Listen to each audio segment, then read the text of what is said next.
James. That's what we're telling ourselves, at least, folks. It's going to be played on cash. Supposed to be on cash. This is Cloud9 Astralis. Yes. So that's an issue. That is an issue indeed. We'll get that issue sorted shortly in order to, of course, get you guys the game that you're supposed to be tuning into. I mean, I want to watch some ninjas. Yeah, it seems like they're going into it, so I just want to make sure that this is all correct.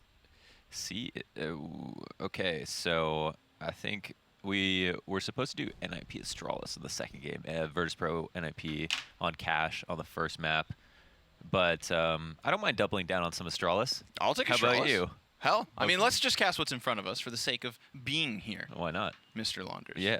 Let's just assume you guys are watching the exact same thing we are. Because if not, well, that's when we walk into some funky stuff. It will get a little strange at that point. But, you know, to talk about Astralis, right? It's their Inferno gameplay. This could be one of the faster matches after what we saw yesterday from Cloud9. At the current moment, it's Magisk and Zipex and Dupree making quick work of this A-site execution. Flusha and Cove tried very valiantly to get out from the apartments. And while they do have a little footing on the bomb site, it's supposed to come to an end. It's supposed to come to an end, but it hasn't just yet. Finally, Flusha goes down. He was being wrapped from both directions. Astralis will take their pistol. We know Magisk for being that pit player that's super consistent and always putting up multiple numbers from that position. And it is a position where you can always expect more than one kill from. And if you put a player, you usually put your best player on the A site in pit, because this is a strong position where you have a lot of good cover and you have a lot of ways to use the cover. So Magisk's one of the strongest aimers on the team, on a team full of amazing aimers. So just to give you some context, and he's always delivered. I mean, at the majors, a huge reason they were able to win the whole damn thing. Deagles, 4 Deagles, straight out of Cloud9. Ye old Deco, other than Skadoodle, of course, getting up into that op. We saw a lot of double op gameplay coming out of Cloud9 yesterday on Mirage. It was actually quite nice. It's definitely what allowed for them to set up a defense. Highly doubt we're going to see that coming out of their Inferno side. But I'm waiting to see if these SMGs start racking up cash. A little bit of a foray to the bottom of Banana. We've got some forward positioning, and that's what's kind of corralled Cloud9 here into the bracket side of A-site. Yeah. So we can see them aggressing towards the top mid, towards these pixel angles at the corner of Arch and Boiler. It's interesting because you don't need that much utility to open up either portion of the map on this point. At this point, a lot of the times a rifle will go and peek, and someone will be spotting from Arch, and within a flash that player will go down, and suddenly A-site is a whole lot easier to take. But with the smoke at bottom Banana that we see right now, it's pushed all of Astralis to stacking A-site. Clean up on the Arch side, bomb thrown out into the open as well, so things really do get dire. Now we're just looking for headshots. You'd think this plant would be utterly impossible. Device with cover from boxes gets himself 2. That's 4 frags off of the ump and 1 MP7. So 5 SMG kills means they make the most of their buy, and they do deny anybody's deaths. So other than Magisk, but let's just sweep him under the rug, right? Yeah, expendable. They'll do fine without him. So here's the replay. Zip falling back and then using the UMP from a position where he can fall back even farther and wrap around a library, which is like kind of plan C at that point once you've made contact at top mid. Once you've spotted ET at top mid. And here, Dupree's got a spawn to run halls. He's actually decided to walk once he's crossed and is now taking his time to jump spot to see if anybody's rushing up alt, which is a common eco strategy where teams will throw one flash over and have everyone pop out halls. And this way, he gets that info early and knows that his teams don't have to fall back to pit just yet. And that means they're actually going to go ahead and aggress down mid with that information. Yeah, I think the animated minimap is actually a really good example in this moment of just how boxed in Cloud9 really are right now. Like, they are being strangled. They're just gasping on their last breath. And the result is just going to be a complete and utter sweep on T-ramp. They got no further. Literally, all 5 corpses stacked up right there at the entrance. They made it so that at a certain point there was no reason why they shouldn't go farther, which is kind of interesting because they didn't say, hey, out of spawn, let's all go and crush bottom mid. Instead, they said, hey, Dupree, go into halls, peek in alt. If there's nobody there, then maybe we think about going a little bit farther. And because there's no Cloud9 players, there's a certain point where you can actually get trapped. So they kept allowing them to go farther and farther to the point that they got to the bottom of mid. And sometimes that's easier to have a more successful antique on Inferno where the rotations are so long, to just have everybody push down when you can. It's kind of this nade funnel, right? Where at stairs you can get naded from top banana and top mid at the same timing. This is interesting. 3 CTs immediately come off to the top of banana. Because there's the deep smoke, nobody pushes through initially, but Automatic does get the best of Zipex. He assumed maybe it had been clear. Glaive, he just burned Rush alive. That was deep past Automatic. So the second man in is down for Cloud9, but Automatic still resides just on the other side of this smoke. He's yet to been able to move. Oh, he's just met with a face full of UMP. Glaive with a very important duel because it allows for him to escape, seeing as Skadoodle was further back. Throwing Molotovs every which way. That was not the same YouTube video for the lineup. Yeah. So what happens now? 3-4, and there is a chance here where Magis goes down and it's a whole different round. And there it happens. So now we'll see the after effects as Dupree comes to trade. Nice. I like that Dupree goes for that little bit of a peek. Does catch Golden trying to line up nades. Caught in an open position. Dupree's support is just arriving, and he's in a pretty predictable corner. Because of the smoke being thrown down from the T, his device was unable to help him in this situation. So it's a bomb plant. Cloud9 on the board with at least that. And how do they do this? Double up inside of pit. Very kerneled positions. But remember, Flusha is tagged on 1/5 his health. So Skadoodle's going to have to come up big here, and he's going to be wielding that AK versus the op of Device, who does have a smoke. It's Glaive with the kit. And now that that smoke's gone down on bomb, Glaive has to find a way to push in from library side, but that's what's being covered from Flusha. And at this current moment, Astralis cannot hit a shot. It is Flusha and Skadoodle combined for the clutch. When you play whack-a-mole, the house always wins, right? Exactly. That's what we've learned from carnivals in the past. And that was a game that Flusha was playing, constantly dipping in and out. And obviously, for any new viewers, we get to see X-Ray, and it seems ridiculous that they're playing without X-Ray, but it's true. The yellow guys and the blue guys, they can't see each other like we can with their outlines. Instead, they have to wait until they're right in front of them, around the corner. And the only reason they're so good at guessing is just because they've played this map thousands of times, and versus each other, hundreds. Now Device is going to put a Molotov down that zones a lot of the terrorists at the bottom of mid. Magic's going to push down aggressively with Zipex, combining to get a couple of frags, make it a 5v3 early. Oh my goodness, triple, maybe even quadruple grenade. It's a crescendo on the T-ramp that just blasted their third man down. So Cloud9 sit on 2. It's Flusha and Rush, but this time it's not a 2v2 scenario, it's a 2 versus 5. And so incredibly unlikely that they're able to pull anything back. And Launders, this could be atrocious, seeing as they just finally put a round on the board. Absolutely. Not a single kill as well, so that's a big deal. Flusha had the right idea, knew where Zipex was going to fall off to and tried to kill him, specifically pinpoint him, but his pool shot was a little off. The nade went just a tad too far, and the Molotov was extinguished before it was able to expand to its fullest potential. And now that means that not only do Astralis likely win this round, but they also potentially win it with everybody remaining. Daunting scenes here for Cloud9 moving into round 6 potentially, but we don't want to call it too early. 40 seconds left, and there's still 2 players here intent on trying to reclaim it. My God, the consistency of these grenades, though. I don't think that the bottom of Banana has yet to not have been smoked. There's literally been no vision for Cloud9 in this direction. Since the grenades blew up, they've seen nothing. That bomb has completely belonged to Astralis. And finally, when a smoke goes back the other way, finally when Cloud9 decide that they want to try and contest this, well, there's 15 seconds left. And when you're met with then a volley of Molotovs and flashbangs, you can do nothing further. Yeah. It was utility that won this round. Yeah, they're acting as a unit, as you're pointing out. It's such a good point because Cloud9 waited out the entire thing, and they were probably calling audibles like, hey, if the smoke is gone, then we'll go right after it. And then a Molotov comes down, then another smoke comes down, and then before you know it, Astralis wins the round. There's literally no chance for them to even, they weren't even able to see the bomb Never. at any point in that round. So well played from Astralis, and that's also the value of getting those kills so early on. You know, as a terrorist, you want to try to delay the 5v5 as long as possible, because if you're 5v5 as long as possible, that means the CTs are also using nades, right, to stop you from coming into choke points. And as those nades start to diminish, contact plays become stronger and stronger. And that's when they have those late round B pops and top mid explodes as well. It's not going to be 3 at B, but rather 2 for Astralis this time. We saw an initial bit of grenades coming out of Cloud9 that way too, flashbangs and whatnot, but the real key piece to their success this round should be off of that op.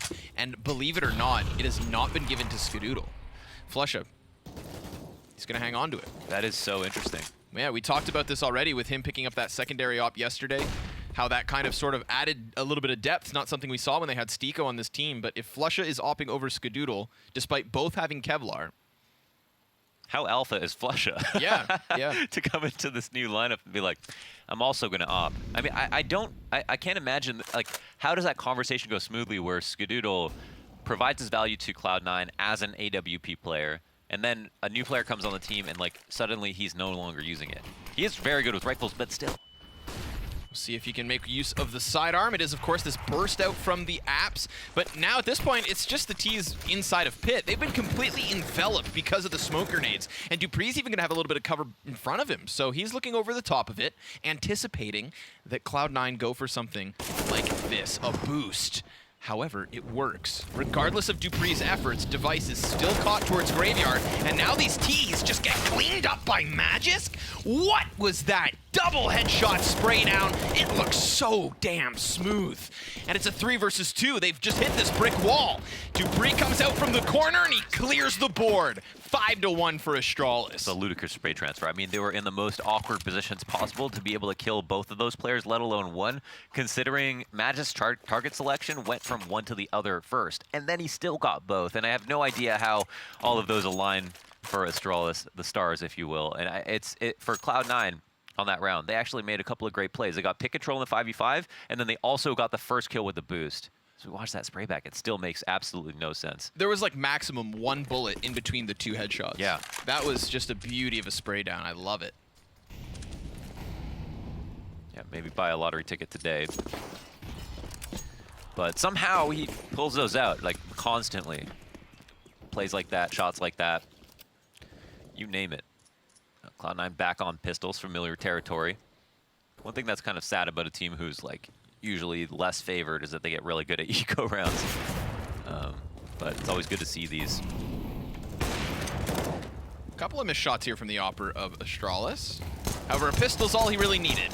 He'll punch in some damage, and once more, these eco rounds from Cloud9 are just cleared up the moment they make contact, whether that be by Astralis forcing it at the bottom of mid, or here towards bracket. And these aren't rounds that you need to gloss over, because every kill that they could get is like $5,000, you know, from the other team. So the fact that Astralis just simply clean up, what's most important is that they kept all 5 alive, and that's a really big problem for Cloud9, considering this half isn't over yet. No, and do take note of the scoreboard. We're 7 rounds deep. Rush, Golden, and Automatic still all sitting on only 1 kill. So when we're talking about curbing away the money of Astralis, that's not something that they didn't do last round, and it's not something that they've been able to do very much this map. Whoa! Quick peek from Automatic. Catches Device off guard. Luckily for him and Astralis, he gets away unscathed. He's going to have to fall back out of this Molotov. They throw the smoke down and a flash to actually help him, so they don't concede that much territory, which is pretty good. They went on to Banana, they lost a lot of health, but they've maintained control of at least some of it, and now that's forced Astralis to finally push back into the fallback into the site. Now they have a fully passive setup in the 5v5 with lots of time left. Advantage to Cloud9. I do like that they're still keeping themselves spread as well, right? You want to keep up some kind of banana pressure so that you don't get this doubled up defense rotating towards A, because you can now start to see the movement within it. Device, he was back behind Nubox with his teammate. They were anticipating the push. Because this has come off of him, he's been afforded at least a position change over towards the coffin, which gives him more info. I'd say anticipate maybe a few more seconds him moving towards CT spawn. But Glaive could go down before that even happens. He is tagged to 19 health, and yet still he doesn't move. Just dodges the frag and comes back into the lying weights of Golden. This is going to split the defense 50-50. In 29 seconds, means the T's are just going to have to keep going, and despite them clearing out towards CT spawn, it's 2 players over towards A, and there's still a strong defense here. There's another man inside of the pit. Magisk is just going to wait for the perfect moment to strike, but Flusha should know to check this first, and the fight goes the way of Astralis. 10 seconds. He could deny the plant, but he's got so many players coming down on him. Automatic will clear him out, and this puts Zipex into the driver's seat for Astralis. Some would say the best clutcher in the world.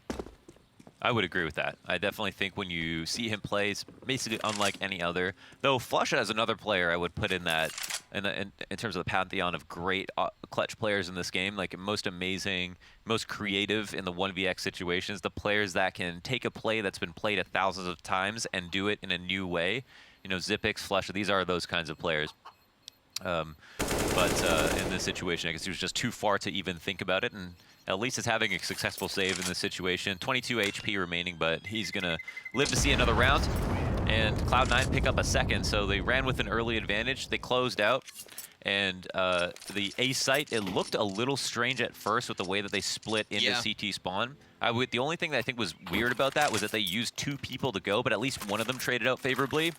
And then Magis being in the pit was a liability that I feel like they weren't totally prepared for, and he might have been able to do more damage than would have been nice. But because they got that early banana control, and I say early, they were able to get into a situation where they still had 20 seconds left when they were about to plant the bomb, so they could go slow enough. Oh, here comes the peek from Device. Skadoodle inside of the underpass right now. It's the Opera on the other way. Glaive gets the first with frag grenades down through Banana. Not the first time we've seen these fragmentations in the chest and legs of Cloud9. It's slowed down their assaults. It has thinned their numbers too. But it's not going to be Skadoodle on the forefront. He's going to be trying to trade Rush, who may just be walking into the scope of Device. It's smoked. Oh. And he could walk right through that. But he's walking into what could be a many players of a setup. He actually comes back into the arch side. Now it's Xyp9x's decision to move through the smoke, and there's a player just behind him. Turn around! Somebody turn around! Both are making information. Finally, there's the kill. Xyp9x gets the best of it. Now Cloud9 are in an awful position. It's just going to get clamped down onto them once more. That moment between Xyp9x and Rush could have gone either way, and I feel like if Rush picks up the kill, then they blast open this A site from behind. Yeah, he's in the periphery. He's able to see so many spots that are now compromised that have attention taken away from them because they initially didn't see anybody wrapping arch, right? Rush did a great job of being inconspicuous, and then when his position was known, Xyp9x gets that kill, and then he actually gets another one. So now Flush is in the 1v2, and it came close there for a second. Xyp9x and Glaive both gave him an opportunity, but Glaive did his part, finishes him off with that wall bang, and Astralis walk away with another round. But yeah, it's a little bit unfortunate. It's kind of the beast that you're dealing with when it comes to trying to lurk through a smoke, right? The same thing can happen to you. And Xyp9x definitely made him swallow that pill.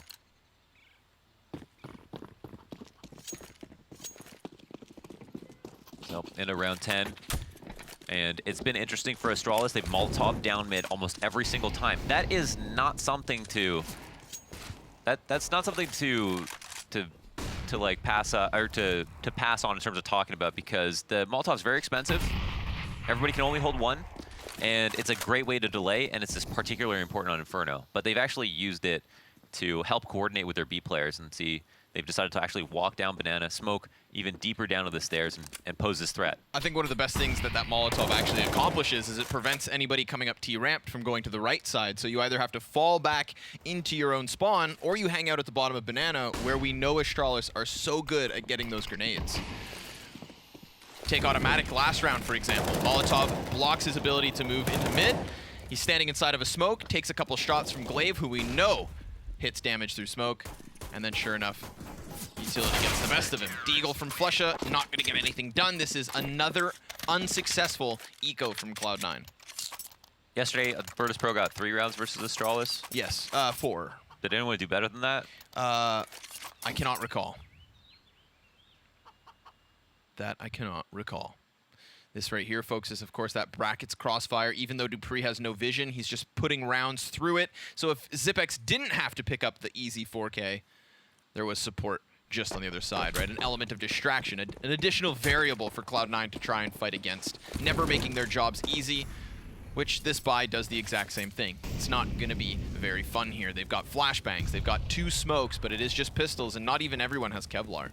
So Space Soldiers got 6 yesterday as well, so Cloud9 have to beat 6 to at least get some dignity points.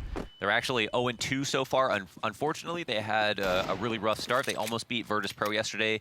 16-13 game, very close. It was really just on a knife's edge the whole time in the second half. And so, but that really drains their hopes of being able to get to the finals. I mean, they've got to win all 3, and they've got to hope everyone else loses at this point. So everything on the line. Shot from Device, and Zipex doesn't get one either before he goes down. Luckily, Glaive's rotation's already been good enough to get himself one, but this could be one of those moments where Cloud9 finally at least gets this bomb plant. So we talked about their unsuccessful eco rounds, this one a little better, and made possible by the fact that Device fires twice and gets no one, and again, Zipex dies for free.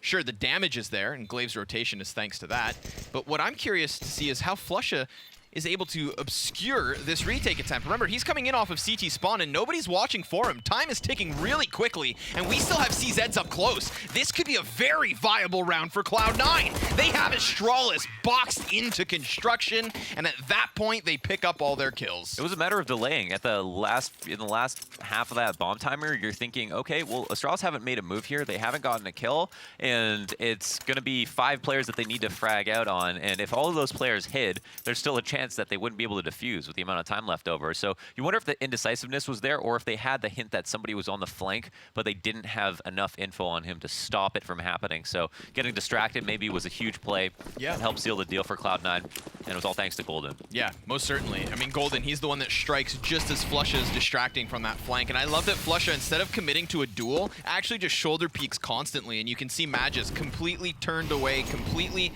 blind to the fact that Golden was gunning for him. So just nice timing. When finally Astralis were right about to hit that site, Cloud9 struck back even harder. Now, it's no small thing, but I'd say that phase 1 of playing against Astralis in the first 20 to 40 seconds is just don't die to grenades. Right? That's the easiest, most easy way for Astralis to get kills without having to expose themselves or even take any damage. So they've actually survived that portion, which is not any small feat in this day and age of Counter-Strike, and that means that they've kind of got a round now on their hands. But they also don't have that much map control. Automatic is just now Mosi's his way over to B, and Skadoodle's going to assist with a Molotov. Lined it up correctly that time. And we're going to see how critically important it is that it helps him isolate this frag, but Zipex is just too good on the straight-up mechanics. Golden's at least able to get one back, but it is over towards this A site where now we find a 2v4. Turn 3, Magisk from pit, able to already pick himself up a kill. It's Device to miss another shot. Too many targets presenting themselves at one time. He looked overwhelmed. And so the A site is 2. It's been taken. Cloud9 grab it, and Astralis, they're immediately going to go for this save. You know, one thing I've noticed about Golden, though, is that I feel like his spacing is that he is a little bit too... He's a little bit too hasty at times. It feels like he drops communication at a certain point and expects his team to suddenly hold W. Like the spacing, they had a really easy way to coordinate with the player at Arch, which was him, the player in Halls, which is Flusha, and a player in Lane. And he decided to run out first and just died to pit on Magis, right? His teammates couldn't actually trade. It would have been 2 1v1s. Magis had a 50% chance of each fight.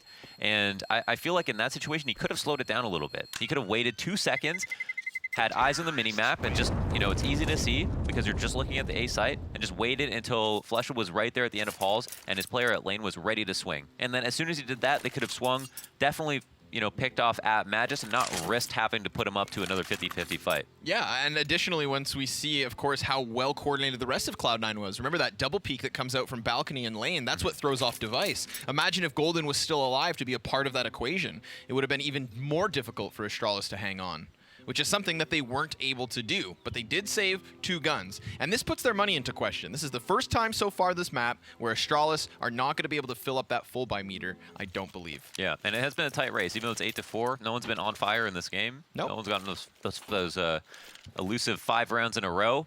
And it seems like Cloud9 are just like kind of clawing their way back into it. And I think definitely one of the most important things is to see how much utility damage they don't take in rounds when they start off. And Inferno is the hardest map to avoid early utility damage. If you want to do an early B strike, you're always going to stand in a Molotov. Someone's going to go down to 50 HP. That's just the way it is.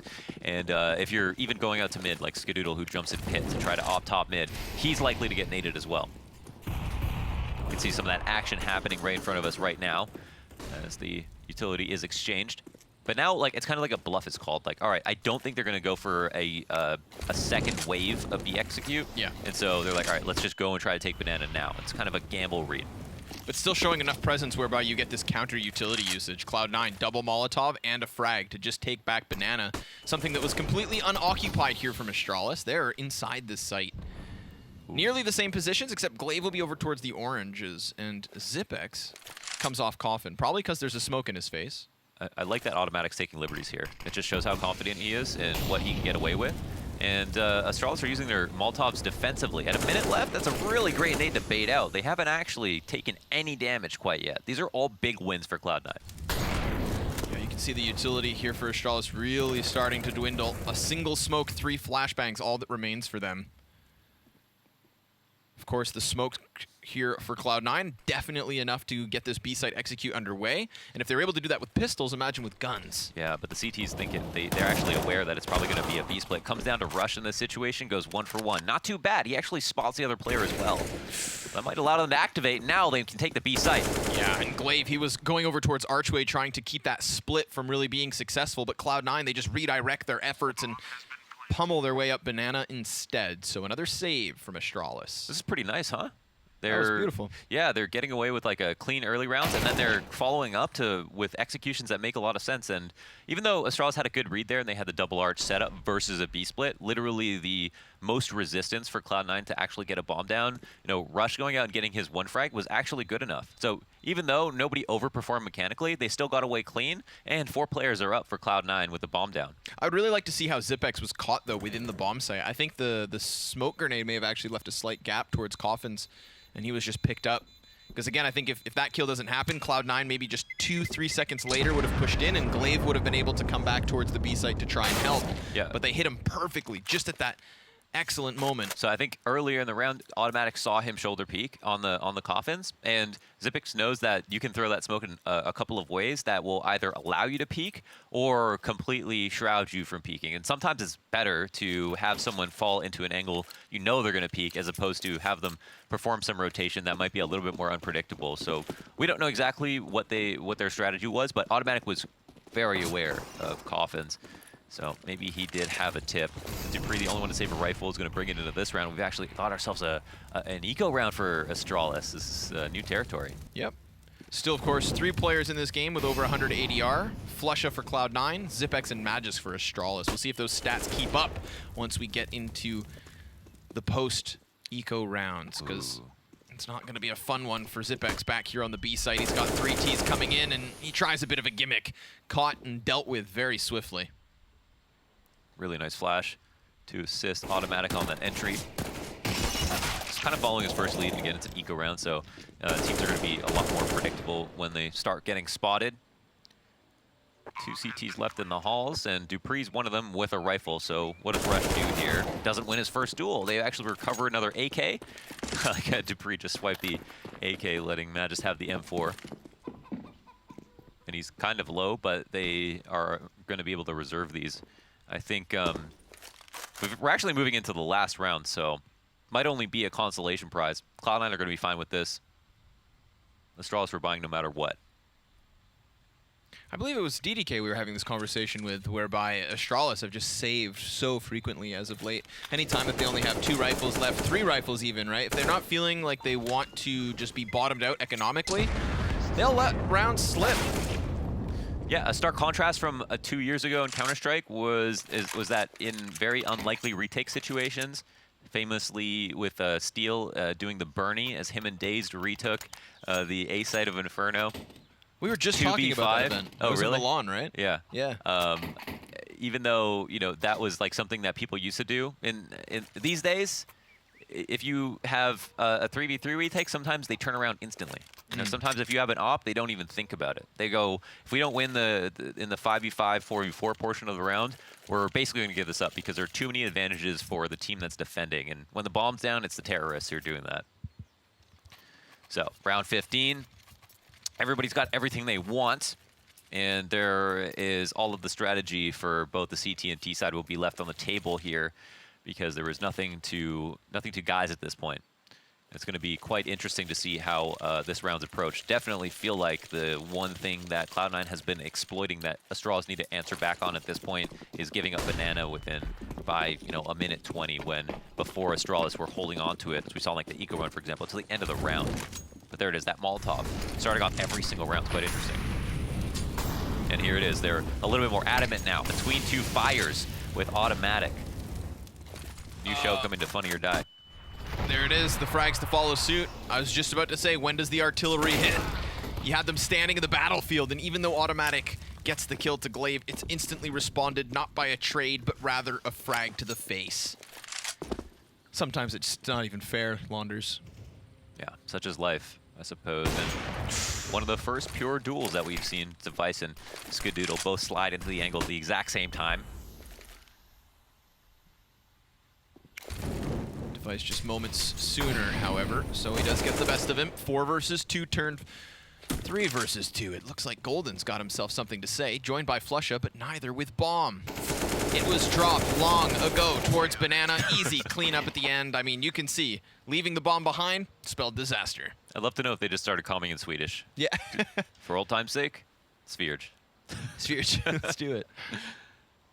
That's not a bad half for Cloud9, man. They did All did things good. considered, yeah. Considering the start that we had from them, the fact that we had, what, 3 players with 1 kill, 7 rounds deep, that was an excellent turnaround for Cloud9. On the T side of Inferno, to get 6 off Astralis, I tip my hat to them. Yeah, no wag of the finger today. No. And it seemed pretty obvious, but Astralis going back to reclaim Banana and really go for that 2-tiered Banana hold. Really did make it difficult for Cloud9, and they showed how making it like a 3v5 or really early on just makes the round almost unwinnable for the terrorists who are trying to approach. Now we're to the pistol, automatic spotting all the way down to Banana. Doesn't seem totally aware that someone has snuck out to the left, but will definitely check it if he pushes farther than this. That being said, this much line of sight is really activating the rotations for the rest of his team. As you can see, Flusha has already made his way down Speedway, and that's because even if automatic spots one player, Flusha can come back at a moment's notice. We see that now as the rotation comes back, and this is what Inferno is all about, is cheating these rotations. One man has slipped past.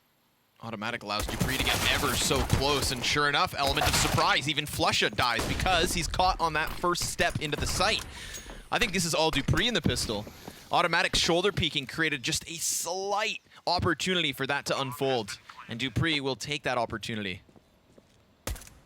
At this point, 5 versus 3, a retake attempt from Cloud9. Looks like Astralis are going to secure themselves double digits. It's not looking good at all. And you know what's crazy, Launders, is this was actually, at a 6-9 scoreline, the most lopsided first half of our 3 games right now. Interesting. And Cloud9 have already made their quota. This is the amount of rounds that Space Soldiers got. So unless they get blown out from here on out, they're punching above their weight.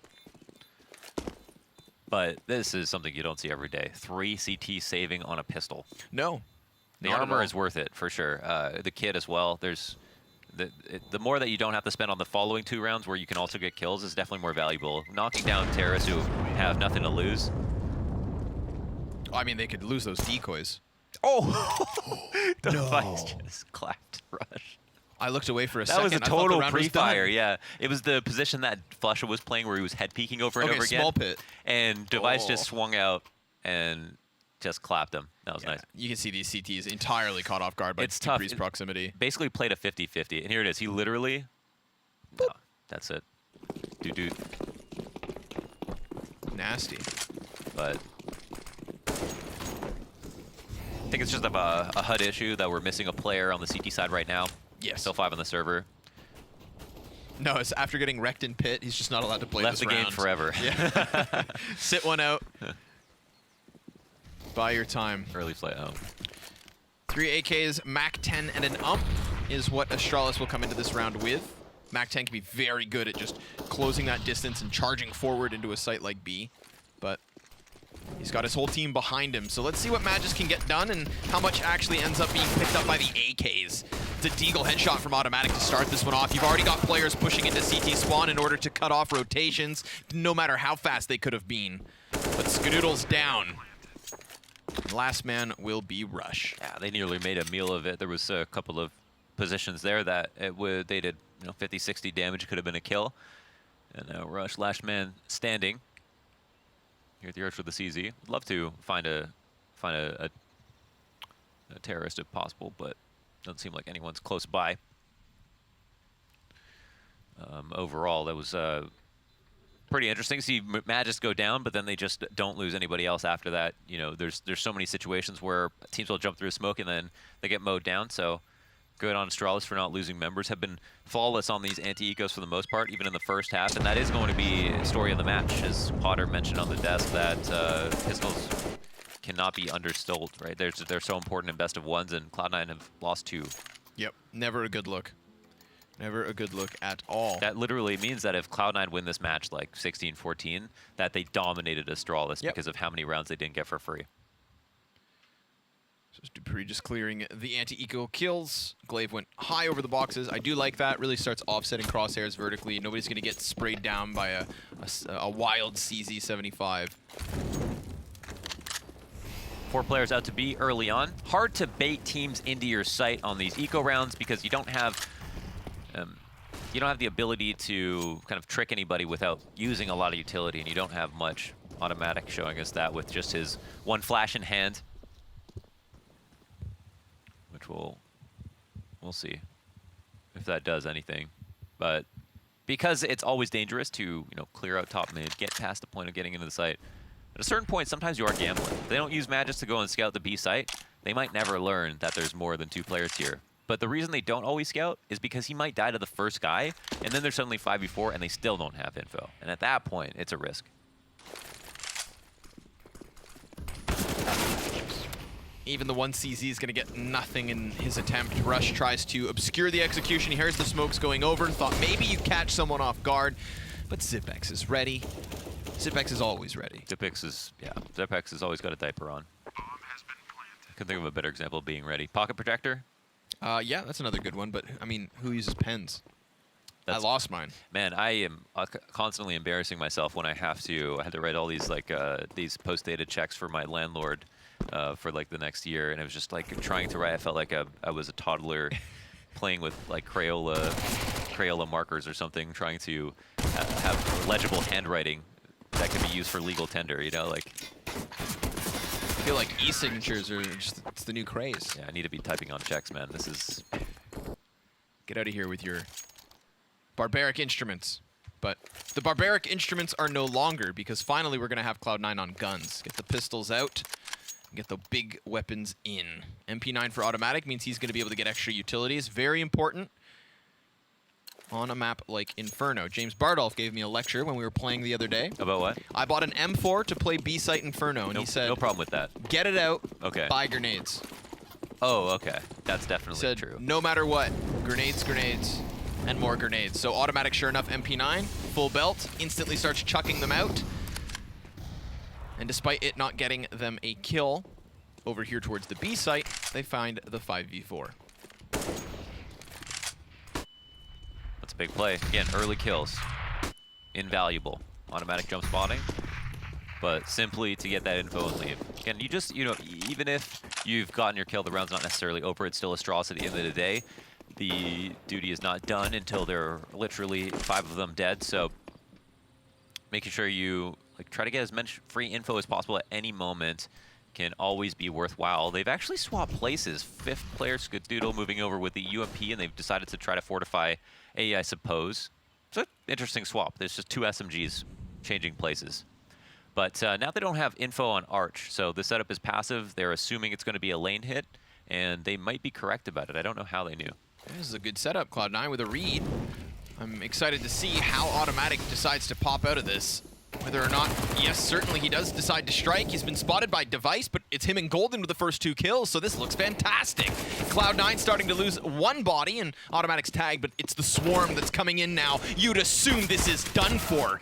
I mean, it is Device and Zipex, and it is now down to the 1v1. Skadoodle is denied, and a 2v5 from Astralis keep them in full control. I'm speechless. That was a critical round, and it really was not even going to be that hard at that point. They had him locked in the lane. Wondering how Skadoodle missed all those shots even in that 1v1. That seemed pretty bad, to be honest. But like Device gave him some time there, and it looked like they traded about the same amount of damage. So I guess it came down to the SMG buys. But yeah, Cloud9 playing the long game, not investing in super good weapons early on. But that means that you've also got to close out, and they couldn't do that. So that is just a disaster and a half after we had so many good things to say about their T side in the first half. I mean, hell, even that round, they had the nice solid buy. They had great positioning. They have a 5 versus 2. Everything was going well. That was a great round for Cloud9 until the last 20 seconds. Automatic played his spot perfectly when he was in Graveyard. Yep. He couldn't have delayed for any longer. Like, he has no movement from there. If he peeks to the left, he exposes his whole body, so he's going to try to head peek at different timings, and he actually got away with head peeking a second time, which Xyp9x was trained on his angle for at least 10 to 15 seconds and still lived, so he couldn't have set up his teammates any better for success, and still Astralis found a way to win it. An absolute shame. One of the rounds that they're probably going to look back on after this match is over and think, like, this is the one we're the most salty about. Yeah, that's a huge turning round because it then allows for Astralis, as you guys can see, to get on fire. On fire. An easy 5th round to activate that, but it's because it was versus the Pistols of Cloud9. This would have been a very different situation had they just finished off that round.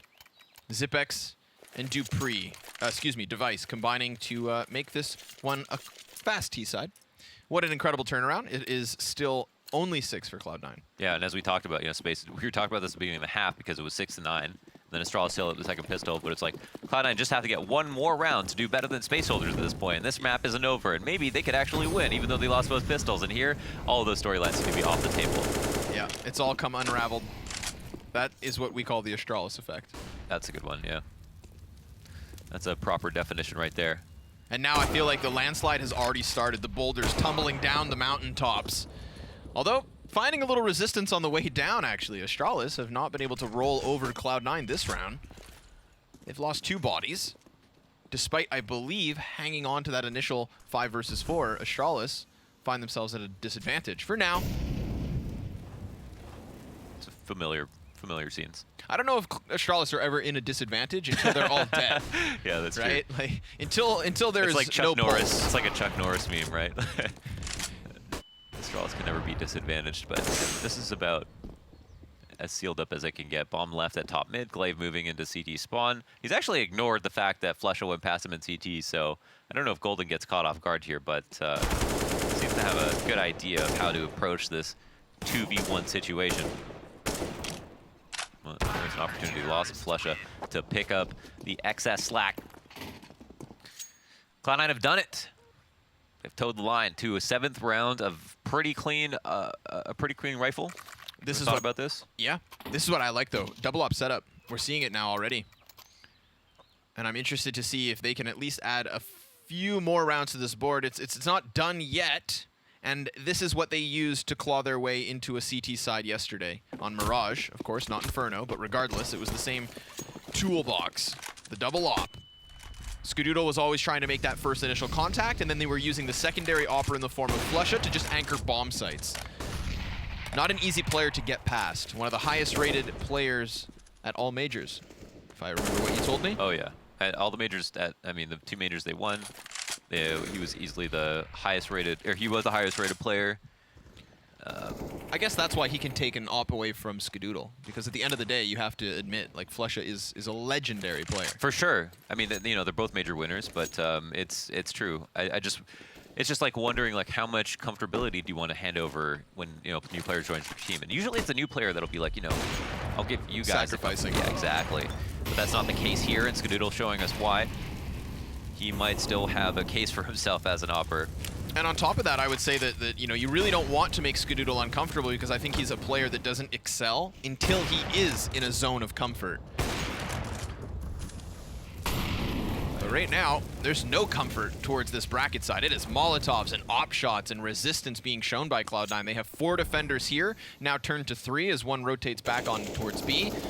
And Flesha still has an op, so they have so much peace of mind when it comes to these rotations. Like, they can take them. They need to have one person come over, but because Flesha's here, such a high probability of getting the first frag, and with time ticking down, the smoke going up, and the remaining utility for Cloud9, there are very few options now for Astralis.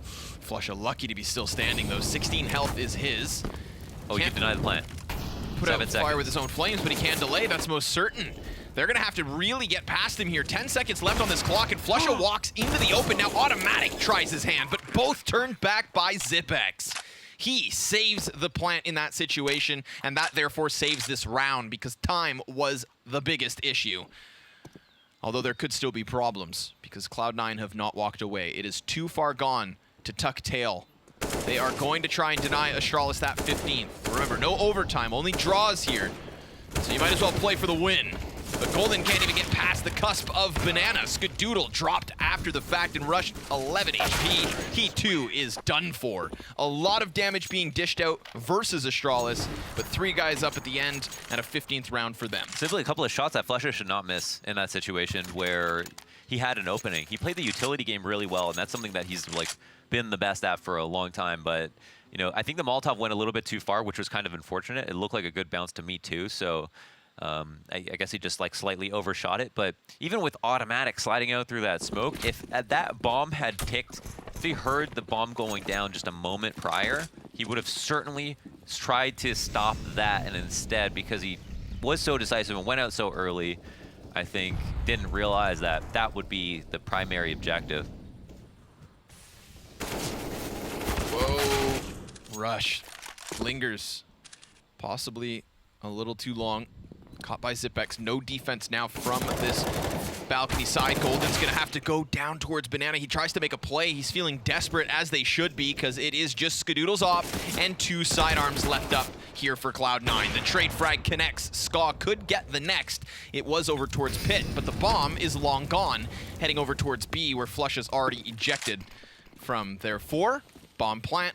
And a very difficult job here for Cloud9. Yeah, and they know that there's still this thorn in the side of the pit that they have to deal with at some point in the round, and Skadoodle's going to be standing here. He is so far away from B site right now, and the clock is ticking.